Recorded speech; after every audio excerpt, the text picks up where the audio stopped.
Peringatan, podcast ini membahas dan mendeskripsikan berbagai tindakan kekerasan, pelecehan dan serangan seksual, pemerkosaan, penyalahgunaan narkoba, dan lainnya. Pendengar disarankan untuk memilah dengan bijak.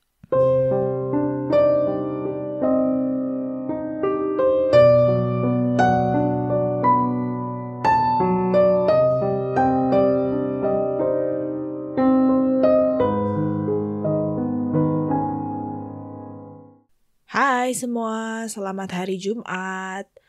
Minggu ini gue punya cerita yang menarik banget untuk nemenin malam minggu kalian. Karena cerita pembunuhan minggu ini tuh tentang pembunuhan salah satu desainer selebriti yang sangat terkenal di zamannya. Nah, kalian pasti tahu kan tentang merek desainer yang namanya Versace.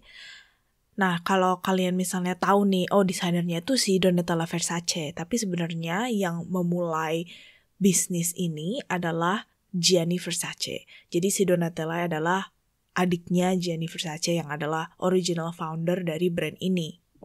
Tapi sayangnya si Gianni Versace ini dibunuh di tahun 1997 oleh seorang serial killer, di mana dia ditembak di depan rumahnya sendiri. Gila nggak sih? Oke, kalau gitu kita akan langsung mulai aja. Tapi sebelum gue mulai ke ceritanya, gue pengen nanya dulu nih sama kalian semua. Kalian kenal nggak sih seseorang di hidup kalian yang gengsian abis pokoknya? Yang selalu pengen kelihatan kaya karena mereka pikir kalau mereka dipandang kaya itu mereka pasti lebih dihormati, ya nggak sih? Walaupun mereka sendirinya tuh nggak kaya-kaya amat gitu, tapi mereka mau ngelakuin segala cara gitu dan minjem uang sana-sini untuk beli baju-baju mahal supaya dia kelihatan kaya sendiri. Nah, pastinya semua orang kayaknya tahu nih orang-orang kayak begini di hidup kalian, ya nggak sih? Orang-orang ini tuh kayak tipe orang yang suka pamer tentang barang-barang mewah yang mereka baru beli gitu. Padahal semua orang tuh tahu mereka tuh nggak mampu untuk beli barang itu gitu sebenarnya. Atau mereka harus minjem duit gitu untuk beli barang itu. Jadi malesin banget gak sih orang-orang yang macam begini tuh? Nah, pembunuh berantai kita minggu ini itu tipe-tipe orang yang kayak begini. Dia tuh suka ngebohong tentang kehidupannya supaya dia tuh kedengeran borju gitu. Jadi gue tuh bener-bener benci banget lah, kayak gue emosi gitu waktu gue denger atau belajar tentang kasus ini. Nah, jadi si pembunuh berantai ini bernama Andrew Cunanan. Nah, seperti biasa sebelum kita ngomongin pembunuhan-pembunuhannya dia nih, mari kita ngobrolin dulu tentang masa kecilnya dia. Nah, jadi si Andrew Cunanan ini adalah anak bungsu dari 4 bersaudara. Dia lahir di tanggal 31 Agustus 1969 di California. Dari pasangan Modesto Cunanan, yang adalah seorang Filipina Amerika, dan istrinya Marian Silashi, di mana dia ini keturunan Itali dan Amerika. Nah, jadi si Modesto ini, atau ayahnya si Andrew Cunanan, sempat bertugas di Angkatan Laut Amerika Serikat dalam Perang Vietnam. Dan setelah dia keluar dari Angkatan Laut, ayahnya pun bekerja sebagai broker saham, atau penjual saham di sebuah perusahaan. Nah, di masa mudanya, si Andrew ini tinggal di komplek perumahan yang elit gitu. Karena ayahnya ini menghasilkan cukup banyak uang dari jualan saham. Dan si Andrew juga disekolahin di sekolah yang cukup elit. Jadi dia punya banyak teman-teman yang dari keluarga yang kaya gitu loh. Nah, dia juga di sekolahnya dikenal sebagai orang yang cerdas dan juga pinter ngomong. Di mana dia juga punya IQ yang tinggi. Di mana IQ-nya itu adalah 147. Nah, waktu dia remaja, dia itu mulai punya reputasi di sekolahnya sebagai pathological liar gitu. Atau sebagai orang yang suka ngebohong. Dimana dia ini suka ngebuat-buat cerita tentang keluarganya atau kehidupan pribadinya gitu. Supaya dia kedengeran hebat lah intinya. Nah, dia juga pinter untuk ngubah penampilannya gitu sesuai apa yang dia pikir kelihatan keren zaman itu. Di sini juga dimana dia mulai mengidentifikasi dirinya sebagai seorang homoseksual atau gay, dan dia juga mulai punya hubungan sama pria-pria kaya yang jauh lebih tua dari dia. Nah, setelah dia lulus dari sekolah, dia juga masuk ke universitas di tahun 1987, yang adalah Universitas California di San Diego, di mana dia ngambil jurusan sejarah Amerika. Nah, pada tahun 1988, ketika Andrew Cunanan berusia 19 tahun, bapaknya ini ternyata orang penipeng juga gitu ya. Surprise, surprise. Jadi bapaknya nih suka ngegelapin uang saham. Jadi dia suka nipu klien-kliennya supaya dia dapat uang lebih banyak gitu loh. Dan dia tuh diincar sama polisi karena itu. Dan untuk menghindari penangkapannya, dia tuh kabur ke Filipina. Jadi si Andrew Cunanan ini ditinggalin sama ibunya di Amerika, di mana dia ini nggak punya uang yang sebanyak dulu waktu bapaknya masih menafkahi keluarganya sebagai penjual saham. Nah, di tahun yang sama, si Andrew ini mulai sering ngunjungin gay club gitu atau restoran gay. Dan suatu hari dia tuh ketahuan sama ibunya bahwa dia itu adalah gay gitu. Dan karena ibunya ini sangat religius gitu, Andrew pun berantem berat sama ibunya malam itu. Dan disinilah dimana dia mulai kelihatan kalau dia ini punya kecenderungan atau mampu terhadap aksi-aksi kekerasan, dimana dia ini kayak ngebanting ibunya sendiri ke dinding sehingga bahu ibunya ini terkilir. Dan karena kehidupan dia udah makin sulit gitu ya untuk tinggal sama ibunya, dan dia juga habis berantem nih sama ibunya, dia pun keluar dari rumahnya dan dia juga keluar dari universitasnya, dia drop out dan dia pun tinggal sama sahabat SMA-nya yang bernama Liz atau Elizabeth. Nah, saat ini pun Andrew udah mulai menginjak usia yang cukup dewasa, dan karena dia ini orangnya pengen dianggap kaya gitu ya, dia tuh dapat uang dengan cara menjalin pertemanan atau hubungan dengan pria-pria kaya yang lebih tua dari dia. Dan dia juga dilaporin nyari duit dengan cara bikin pornografi yang ada unsur-unsur kekerasan gitu di dalam kontennya. Dia juga dilaporin sempat jualan narkoba, termasuk opioid, kokain, dan marijuana. Jadi saat ini tuh dia benar-benar kayak hustling gitu untuk membiayai gaya hidup dia yang borjo dengan cara jualan porno, jualan narkoba gitu, dan bahkan memanipulasi orang-orang kaya yang jauh lebih tua dari dia. Dia juga diduga sempat bertemu perancang busana Gianni Versace di San Francisco pada bulan Oktober 1990. Ketika si Gianni Versace ini lagi kebetulan ada di kota San Francisco untuk merancang busana sebuah pertunjukan opera. Tapi juga dilaporin kalau keluarganya si Gianni Versace ini ngebantah kalau mereka ini pernah bertemu sebelum Andrew membunuh Gianni Versace. Tapi ya kita nggak tahu lah kebenarannya itu gimana. Nah, di bulan Desember 1995, si Andrew ini ketemu sama seseorang yang bernama David Madsen. Dia ini seorang arsitek di Minneapolis, dan mereka ini ketemu di sebuah bar. Saat ini si Andrew tuh suka banget sama si David Madsen, dan mereka pun bahkan sempet LDR-an. Tapi si David Madsen tuh akhirnya mutusin si Andrew di musim semi tahun 1996. Dan ini tuh karena si David Madsen tuh bisa ngerasain kalau si Andrew nih kelihatannya kayak orang yang shady gitu, kayak ada sesuatu yang gak bener gitu loh tentang si Andrew nih. Tapi walaupun begitu, si Andrew ini tetap bilang kalau si David Madsen ini adalah love of his life gitu. Nah, di samping itu, si Andrew Cunanan juga punya seorang sugar daddy. Gua nggak tahu nih kalau dia tuh udah berhubungan sama sugar daddy-nya bahkan waktu dia masih LDR-an sama David Madsen, atau dia mulai berhubungan sama sugar daddy-nya ini setelah mereka putus. Gua nggak tahu nih.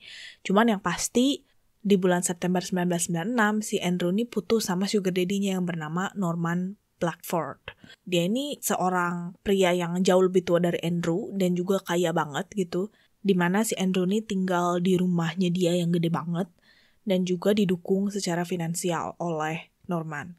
Dan waktu mereka putus, si Andrew ini langsung ngegunain kartu kreditnya si Norman sampai habis limitnya. Dan karena itu, teman-temannya si Andrew Cunanan nih banyak ngelaporin kalau saat itu dia juga sering makin narkoba dan juga ngejualin narkoba lagi. Nah, salah satu temannya ini adalah seseorang yang bernama Jeffrey Trail, di mana dia ini adalah seorang mantan angkatan laut yang sekarang kerja sebagai manajer distrik di perusahaan distribusi.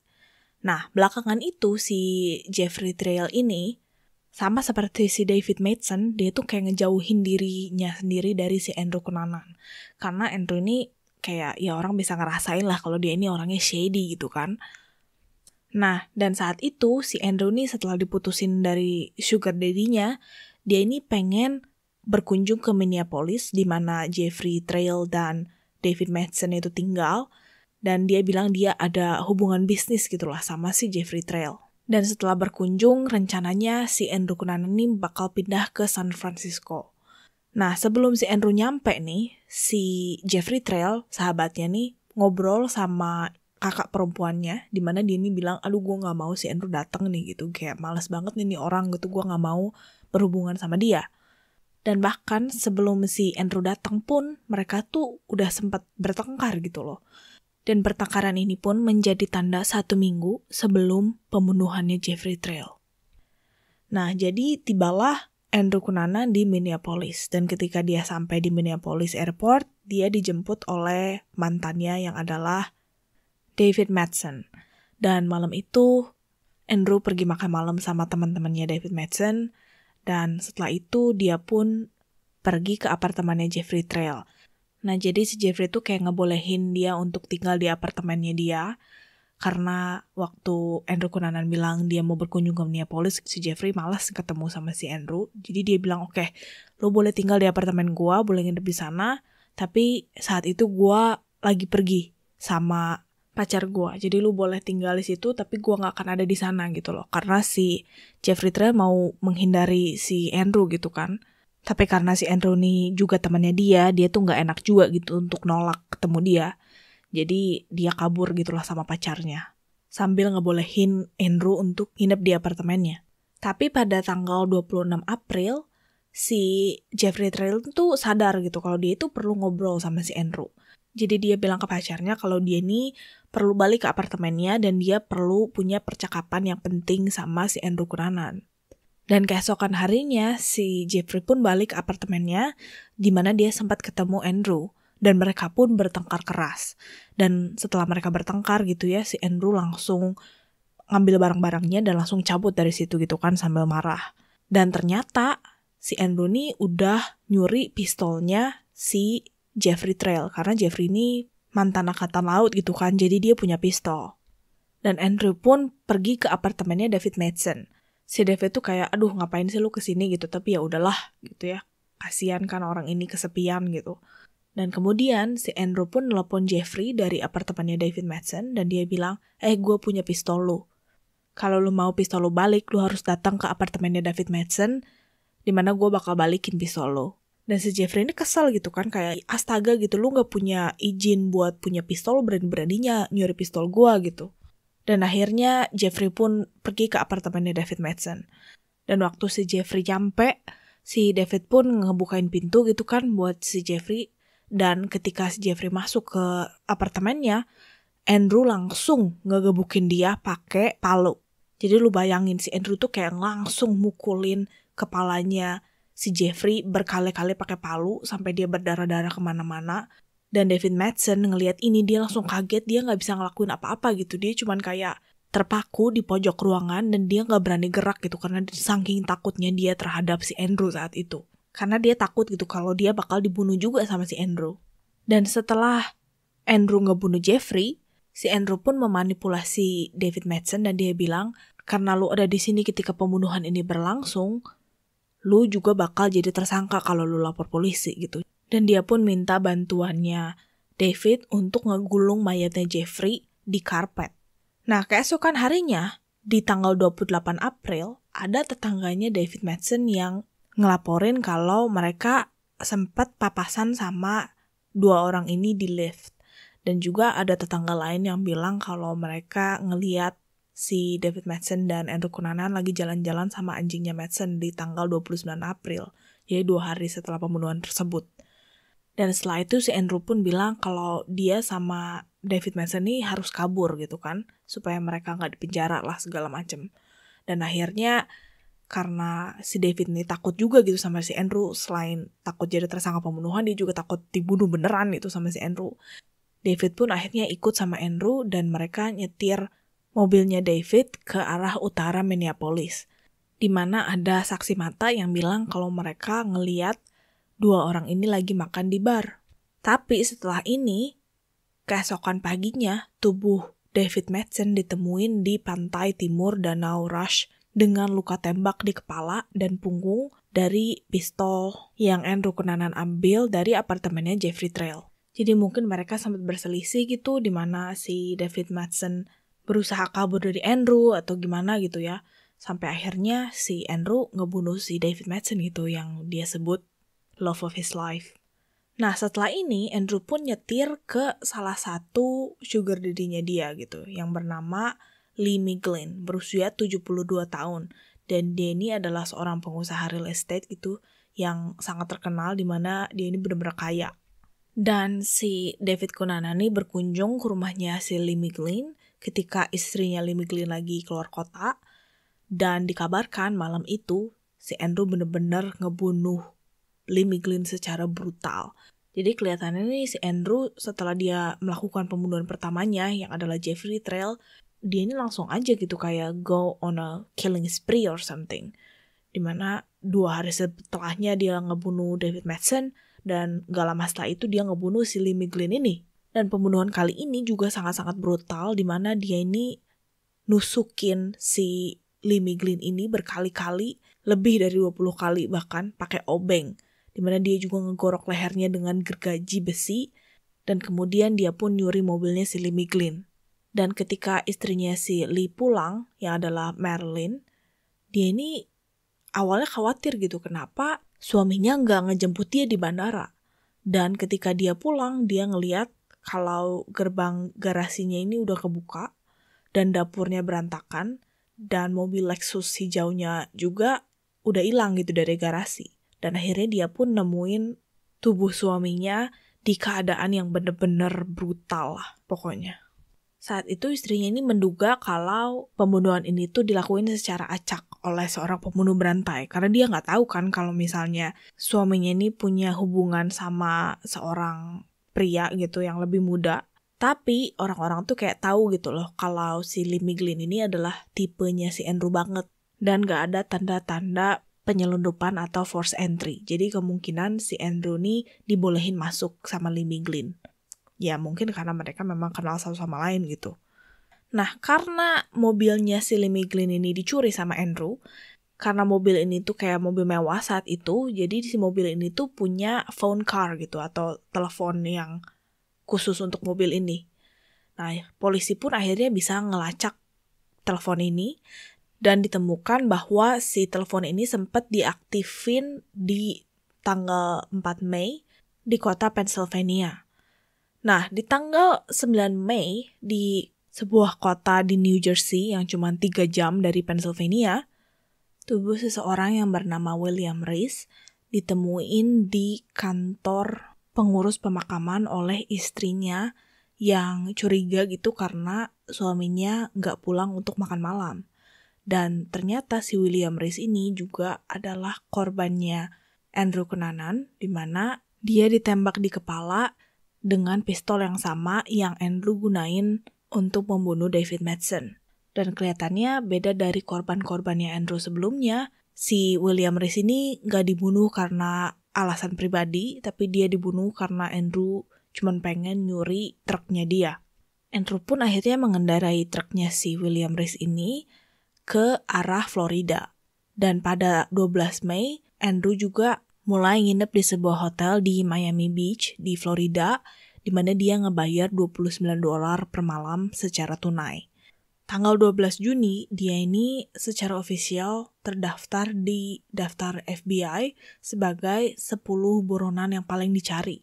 Tapi anehnya, pihak polisi ini saat itu belum tahu untuk nyari truk curiannya si William Reese gitu, yang digunain Andrew. Jadi dia akhirnya bisa sembunyi di Miami selama 2 bulan. Dia juga bahkan sempat ngegadein barang curian dia di tanggal 7 Juli pakai namanya sendiri. Jadi kelihatannya nih dia gak terlalu berusaha gitu untuk berada di bawah radarnya FBI gitu. Dia gak terlalu peduli lah intinya. Nah tapi kelihatannya tanggal 14 Juli itu dia udah kehabisan duit. Jadi dia pun keluar dari hotelnya tanpa ngebayar malam terakhirnya.